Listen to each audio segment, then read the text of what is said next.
Hey everyone, Jen Berbas here with the Berbas Group in Austin, Texas, coming to you with the real estate market numbers from June 2024. I can't believe we've had such a great summer. I hope everybody is enjoying themselves and getting some Barton Springs trips in. It hasn't been too hot, so that's super exciting for all of us. Let's just dive right into the numbers. Okay, average sold price is down 4.8%. Median sold price is down 5.9. Average days on market is about 55 citywide, right? But as we've talked about before, every neighborhood has very, very specific inventory levels. Inventory overall for the whole city is up to 12,500 and a little bit over 4 months, 4.4 months. And that's in the Austin MSA. It's an election year, so everybody's got eyes on that, obviously. And then also the Fed. People have been watching the Fed just to see when they're going to change their sentiment. There were some CPI numbers last week that indicate that maybe the Fed might change their outlook for the next couple of months. If that happens, we would expect to see the spread tighten a little bit between the 10-year treasuries and mortgages.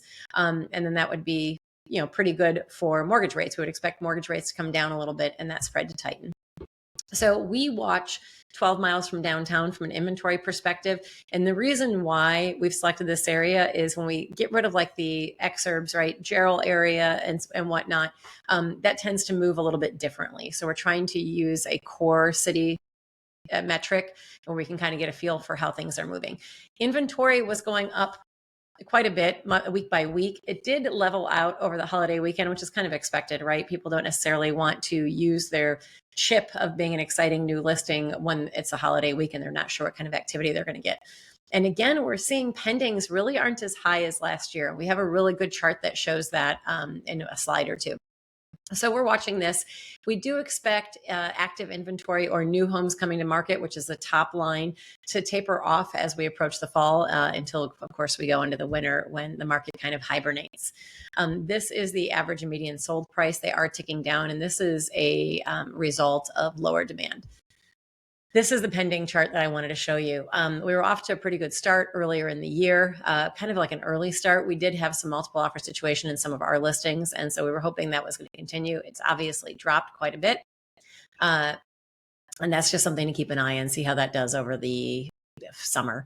We are noticing that sellers, if they are aggressive on their pricing, if they prepare the property well, do a pre-inspection, do all of the things, right? And then buyers are having an easier time wrapping their heads around the property, and we are getting them sold still. We actually got 5 listings sold in the last 10 days, but it really takes the sellers being very realistic.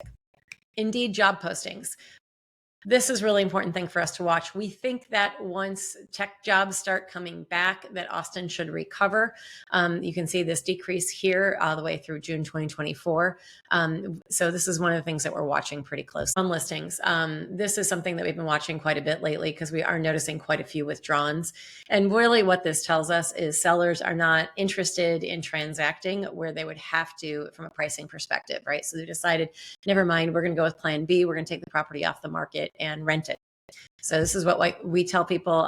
This is not a market for tourists. If people are not serious about selling, they should probably just rent their property out. Thanks so much for spending some time with me. We do have a tool that we are rolling out to our clients and some of our colleagues.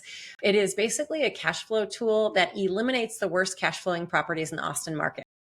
What's really interesting about this is when you do have 12,500 properties on the market, it's a little difficult for realtors to go through there and find really good candidates for their clients. So what we've done is done analysis on the entire MLS so that we can then select the ones that are the best or eliminate the ones that are the worst. And those are the properties that we're sending out to our clients. If you're interested in that, or if you know anybody to be interested in that, feel free to go ahead and register in our newsletter, and we'd be happy to put you on that list that we send out every Friday. Chat soon.